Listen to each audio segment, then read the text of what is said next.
ঘাটালের প্রত্যন্ত গ্রামগুলির কি অবস্থা, সেখানেও কিন্তু জল ঢুকে গিয়েছে। শুনলেন আমাদের প্রতিনিধি যেটা বলল যে ঘাটাল পুরসভার ৯টি ওয়ার্ড, একটি দুটি নয়, ৯টি ওয়ার্ডের বিস্তীর্ণ এলাকা আপাতত জলের তলায়। না, পুরোটা অবশ্য ডুবে যায়নি, কিন্তু দেখে বোঝা যাচ্ছে নিশ্চয়ই দোকানপাট আজকে সেখানে খোলেনি। এটি বাজারের ছবি। দোকানপাট সেখানে খোলেনি কারণ দোকানের ভেতরে ঢুকে গিয়েছে জল, অর্থাৎ প্রচুর জিনিসপত্র নষ্ট হয়েছে। মানুষ বাড়ি থেকে বেরোতে পারছে না। সরকারি পরিষেবা দিচ্ছে নৌকো, বাস নয়। জেনে নেব আমাদের সেখানে রয়েছেন আমাদের প্রতিনিধির এক প্রকাশ রেখে এই মুহূর্তে কিরকম ছবি। এই যে সরকারি নৌকা পরিষেবা, যেখানে বাস পরিষেবা দেওয়ার কথা বা দিয়ে থাকে, আজকে সেখানে সরকারি নৌকো পরিষেবা, এবং তুমি এক বুক জলে দাঁড়িয়ে রয়েছো। এই সমস্ত জলে দাঁড়িয়ে থাকা মানে যেখানে পানীয় জল, সেই পানীয় জল যেমন দূষিত হয়ে যায়, তার পাশাপাশি চর্মরোগ দেখতে পাওয়া যায় এবং সাপখোপ এবং বিষাক্ত পোকামাকড়ের উপদ্রব বাড়ে। এই ছবি কি প্রত্যেক বছর দেখতে পাওয়া যায় এই ঘাটালে? কি বলছেন তারা? প্রবীরদা, এই ছবি প্রতি বছর দেখতে পাওয়া যায়। যদি একটু ছবিটা ঘুরিয়ে দেখাই, যে গ্রামের পর গ্রাম কিন্তু ঘাটালে ভেসে গিয়েছে, নদীর জল ঢুকেছে এবং এই পরিস্থিতি কিন্তু বহু জায়গায় দেখতে পাওয়া যাচ্ছে যে গ্রামের পর গ্রাম কিন্তু ভেসে গিয়েছে। আর এইভাবেই কিন্তু নদীর জল গ্রামে ঢুকছে। সরকারের তরফে ত্রাণের ব্যবস্থা করা হচ্ছে, তারা ত্রাণ দিচ্ছে বিভিন্ন জায়গায়, কিন্তু এই ছবি কিন্তু বহু জায়গা থেকে উঠে আসছে যে এইরকম একের পর এক গ্রাম ভেসে গিয়েছে। গ্রামের এই অবস্থা, বহু মানুষ আসছেন, বহু মানুষ যারা নৌকো ব্যবহার করছেন, সরকারের তরফে নৌকোর ব্যবস্থা করা হয়েছে, কিন্তু এই ছবি কিন্তু বহু জায়গায় আসছে। যদি ছবিটা দেখানো সম্ভব হয়, বহু মানুষজন কিন্তু আসছেন, তারা দেখছেন যে এই পরিস্থিতি, তারা যে জায়গায় রয়েছেন প্রতি বছরই কিন্তু এই সমস্যারই সম্মুখীন হতে হয়। এই সমস্যা ছাড়া কিন্তু আর কোনো উপায় থাকে না তাদের। এই সমস্যার মধ্যে দিয়েই তাদের প্রতি বছর জীবন কাটাতে হয়।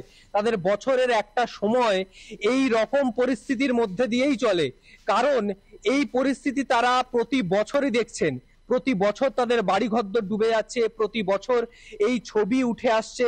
শুধু এই জায়গা নয়, ঘাটালের বিস্তীর্ণ অংশ কিন্তু ঠিক এই ছবি উঠে আসছে। গ্রামের পর গ্রাম ভেসে গিয়েছে, কোথাও ইলেকট্রিক পোল ডুবে যাচ্ছে, কোথাও দেখতে পাওয়া যাচ্ছে যে গ্রামের বিভিন্ন অংশ কিন্তু সেখান থেকে বিভিন্ন জায়গায় পানীয় জলের কল ডুবে গিয়েছে। অর্থাৎ এনডিআরএফ এর তরফে কিন্তু ইতিমধ্যেই সেই সমস্ত প্রত্যন্ত জায়গায় ত্রাণ পাঠানো হচ্ছে, যাতে সেই ত্রাণ পেয়ে তারা পানীয় জল পায় বা অন্যান্য জিনিসপত্র, নিত্য প্রয়োজনীয় জিনিস, সেগুলো কিন্তু পাঠানোর ব্যবস্থা করা হচ্ছে। সরকারের তরফে নৌকোর ব্যবস্থা করা হয়েছে। এই জলস্তর যে বৃদ্ধি বিভিন্ন জায়গায়, গতকাল বিকেলের পর থেকেই কিন্তু এই জলস্তর বৃদ্ধি পাচ্ছে। আর এই জলস্তর বৃদ্ধির জন্য একেবারে হয়রানিতে বলা যায় ঘাটালবাসী। প্রবিদ্যা, বিষয় হচ্ছে গিয়ে দিন যায়, বছর যায়, ভোট যায়, ভোট আসে, প্রার্থীরা হাত জোর করে দাঁড়িয়ে থাকেন। আমি কোনো রাজনৈতিক দলের নাম বলছি না, কিন্তু সেই প্রার্থীদেরও তো একটা ন্যূনতম দায়িত্ব থেকে যায় যে এলাকার মানুষ যেন এই দুর্ভোগে না পড়েন। সেখানে জল পাঠিয়ে দিলেই হলো। এই বাচ্চা ছোট ছোট শিশুগুলো, তাদের খাবার তো বন্দোবস্ত করতে হবে। নৌকো পরিষেবা দিচ্ছে, কিন্তু এখানে তো বাস পরিষেবা দেওয়ার কথা। স্বাধীনতার ৭৮ বছর পরে তো চরম লজ্জার এই ছবি।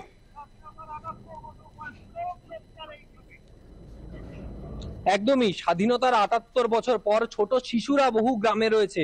তাদের জন্য কিছু কিছু ক্ষেত্রে তাদের বাড়ির লোক বেরিয়ে আসছেন, কোনো উপায় নেই। ছোট শিশুরা রয়েছেন, তাদের দুধের প্রয়োজন, নিত্য প্রয়োজনীয় ওষুধের প্রয়োজন, তার জন্য কিন্তু নৌকো করে গ্রাম থেকে আসতে হচ্ছে দূরে বাজার অঞ্চলে আসার জন্য নৌকোই একমাত্র উপায়। সেই নৌকো ছাড়া আর কোনো উপায় নেই। সেই নৌকো করে আসতে হচ্ছে, তারপর সেই নৌকো নিয়ে তারা জিনিসপত্র কিনছেন এবং নৌকো করে আবার ফিরতে হচ্ছে, কারণ এছাড়া আর কোনো উপায় নেই। গতকাল থেকে কিন্তু বৃষ্টি হয়নি, তাও জলস্তর বৃদ্ধি। পশ্চিমের জেলাগুলি, পুরুলিয়া, ঝাড়গ্রাম, বাঁকুড়া, সেই সমস্ত জল কিন্তু গতকাল বিকেলের পর থেকেই ঘাটালে প্রবেশ করছে এবং জলস্তর ক্রমেই কিন্তু বেড়ে চলছে। জলের যে গতি, যদি প্রবীরদা দেখো, জলের কিন্তু অত্যন্ত গতি রয়েছে। এই জল কিন্তু ক্রমশ ঢুকছে। এই জলস্তর সকালে আমরা যে ছবি দেখেছিলাম তার তুলনায় কিন্তু সেই জায়গার জলস্তর আরো ক্রমশ বাড়ছে। এই জল কবে নামবে তার কিন্তু কোনো নিশ্চয়তা নেই। সাধারণ মানুষের মনে প্রশ্ন, ঘাটাল মাস্টার প্ল্যান কবে হবে? এই জল যন্ত্রণা তাদের বছরের একটা সময় প্রতি বছর সহ্য করতে হচ্ছে। এমন নয় যে এবছর সহ্য করলেও পরের বছর নয়, প্রতি বছরই কিন্তু তাদের এই জল যন্ত্রণা সহ্য করতে হচ্ছে। কিন্তু এই জল যন্ত্রণা থেকে তাদের কিন্তু কোনো মুক্তির উপায় নেই। এই জল যন্ত্রণা তাদের সহ্য করেই যেতে হচ্ছে। গোটা এই বিষয় নিয়ে প্রশাসন কি বলছে?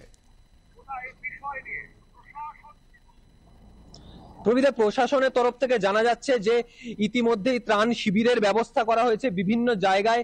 যাদের বাড়িঘর সম্পূর্ণ ডুবে গিয়েছে, কোনো থাকার ব্যবস্থা হচ্ছে না, ত্রাণ শিবিরের ব্যবস্থা করা হয়েছে।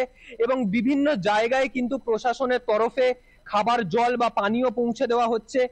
রেস্কিউ টিম মজুদ রাখা হয়েছে এনডিআরএফ এর তরফে, যেন কোনো আরো যদি জল বাড়ে, বন্যা পরিস্থিতি যদি আরো ভয়াবহ হয়, তাহলে কিন্তু যাতে যুদ্ধকালীন তৎপরতার সাথে সেখানের মানুষদের উদ্ধার করা যায়, সেই জন্য কিন্তু প্রস্তুত রাখা হচ্ছে। কিন্তু সব থেকে বড় সমস্যা বলা যায় স্বাস্থ্য পরিষেবা, প্রবিদ্যা।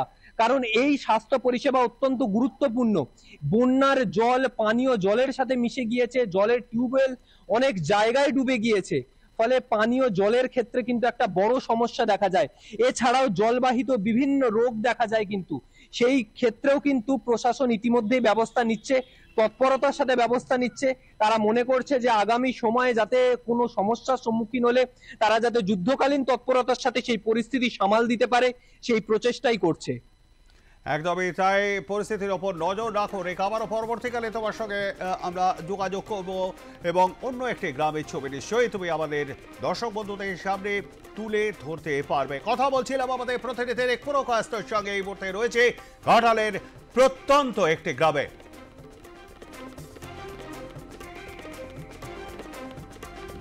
ব্রেক ফ্রি দুপুরে জলযন্ত্রণার এই ছবি দেখছেন আর প্লাস নিউজে।